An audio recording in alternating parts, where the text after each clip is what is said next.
Here's your First Warn Weather Forecast First, sponsored by Anderson Collision Center.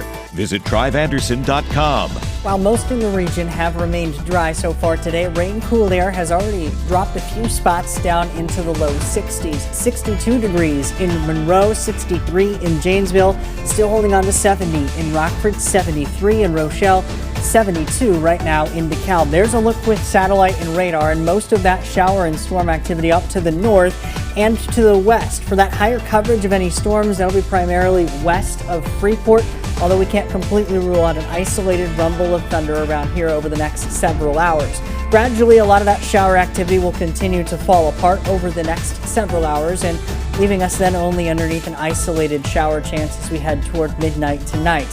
Temperature-wise, we're only dropping back down into the mid-50s with that added cloud cover. I'll let you know where we'll rebound to going into tomorrow and preview any rain chances for the holiday weekend. That's coming up in your most trusted forecast a little later.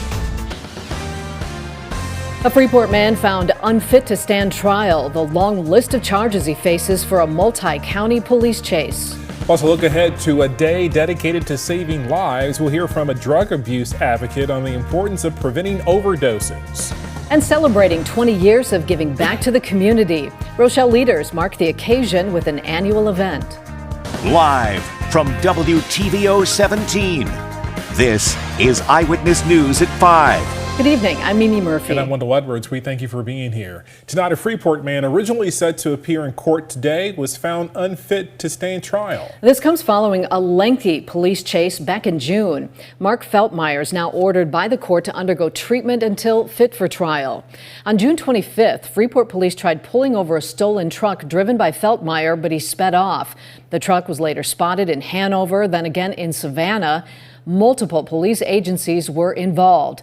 During the chase, the truck crashed into several squad cars and shots were fired. Feltmire eventually crashed into a home. Officials say he resisted arrest and fired shots at officers. Police opened fire, hitting Feltmire. Several officers were also injured. Feltmire was arrested and charged with a long list of offenses, including possession of a stolen vehicle and aggravated assault to a peace officer. We now know the identity of a deadly crash victim in Milton earlier this week. The Rock County medical examiner ID'd him as 62-year-old Jeffrey Booth. He was killed at around 10:15 Tuesday night when ATV riders, two of them, crashed on Vincent Road in Milton. Now, the ATV driver was taken to the hospital with non-life-threatening injuries. That crash is still under investigation tonight. A man and woman are in custody following a search of a home in Boone County. Amanda Ramey and Robert Ramey face several charges, including theft in excess of $500 and possession of a stolen vehicle. The Boone County Sheriff's Office searched a home on Edson Road in Capron. Authorities say they found drugs and guns along with stolen property. The suspects are in the Boone County Jail pending a pretrial hearing. A months-long drug investigation in Rockford ends with the arrest of a man with drugs all in his home. Kenneth Sells now faces charges of possession with intent to deliver. Yesterday, RPD's narcotics unit executed a search warrant for a home on Cameron Avenue. Inside, officers found more than 300 grams of cocaine and more than 850 grams of several other drugs.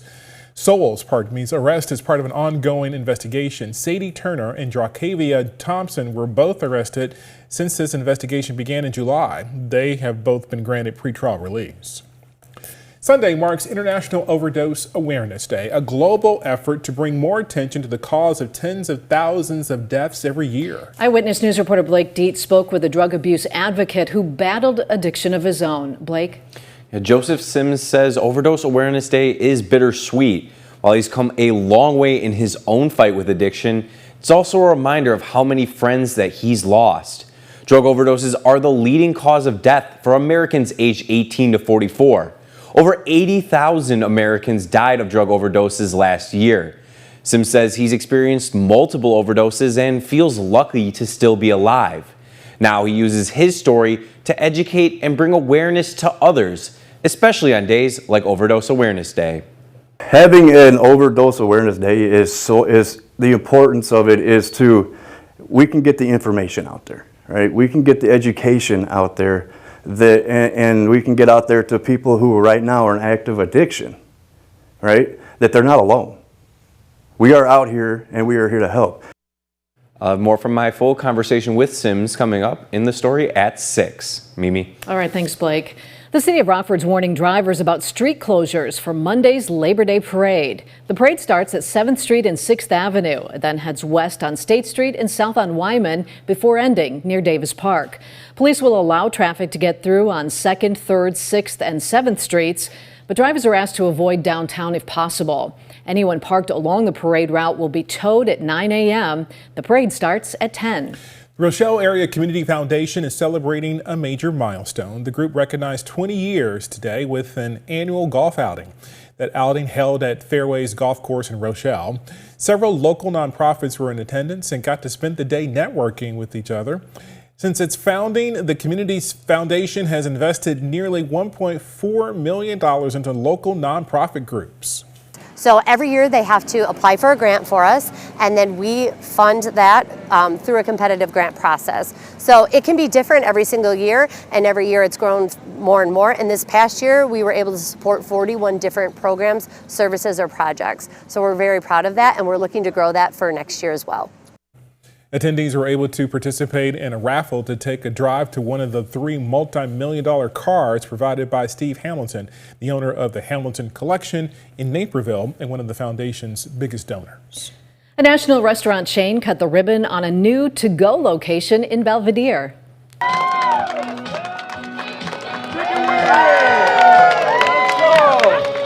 Today was the grand opening of the new Buffalo Wild Wings Go on Gateway Center Drive. To celebrate, the restaurant rewarded the first 50 guests in line with free wings for a year. While the location does offer some dine-in seating, it will mostly focus on takeout and delivery orders. After COVID, a lot of things have changed.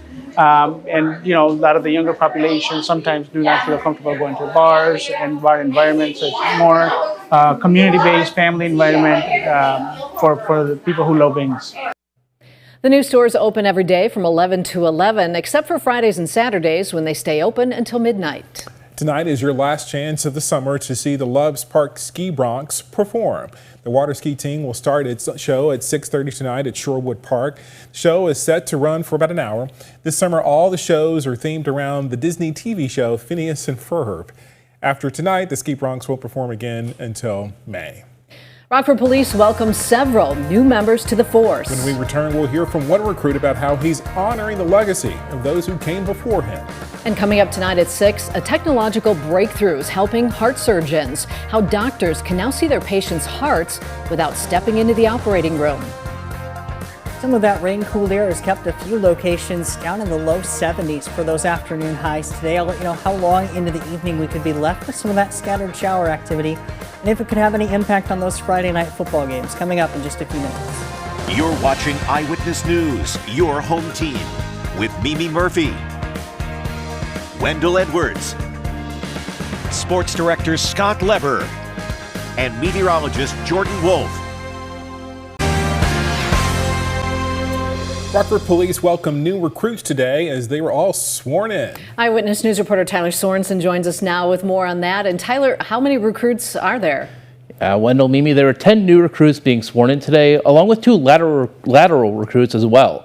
All were excited for the next step of their careers. Now, for some that were sworn in today, it feels like a homecoming, since many of them are from the Rockford area or have had family members a part of the department in the past.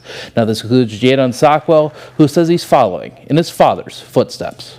I'm very excited. I know I have some great shoes to fill into. My dad was amazing on the police department, all the different humanitarian events that he did as well. So I'm looking forward to carry on his legacy and leave my own stamp as well. The Rockford Police Department has always been family to me. The officers, they know me. So I feel at home. Now, the ceremony today also included a promotion for Mark Sander to Deputy Chief. Mimi. All right, thanks, Tyler.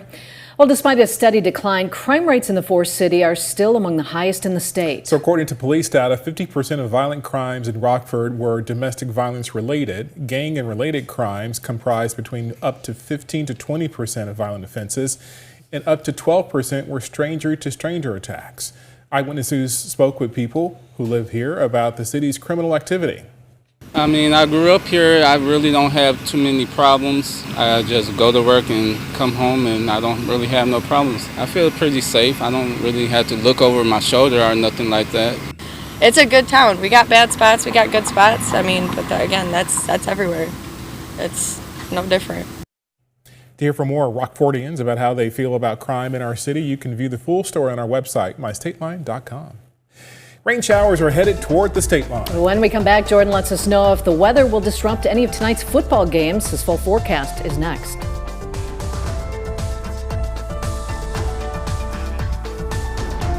Now, your first warned weather forecast from meteorologist Jordan Wolf.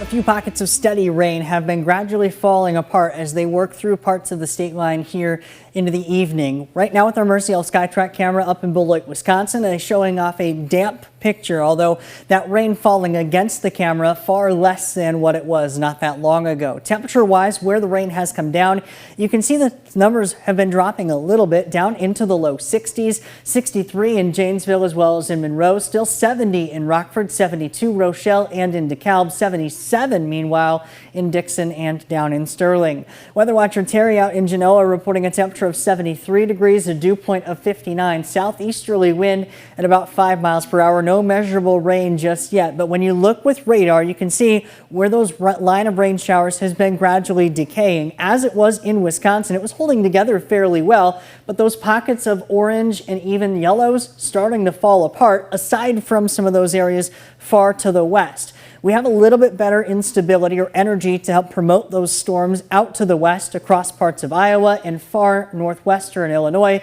where there's still some ongoing lightning across parts of Joe Daviess County. But I think areas along and east of Freeport likely will end up lightning free here as we head into the evening. We might still see an isolated rumble of thunder, but generally speaking, anything east of Freeport likely only going to see some of that scattered shower activity, and that will even be decreasing here into the evening. There's a look with that instability. You can see that's much higher across parts of Iowa, only a sliver of it in Joe Daviess County, and that's why we're still seeing some of that lightning threat out that direction. Futurecast depicting this fairly well, keeping most of that higher coverage of any showers and storms out far to the west, and even whatever showers that we end up with here likely would be on a decaying trend over the next several hours, which may end up keeping some spots dry by the time some of those games were to kick off. Nonetheless, Futurecast does keep a few of those isolated showers and a few sprinkles even just beyond midnight tonight. So for those Friday night football games, temperature-wise, we're going to be in the upper 60s to kick off.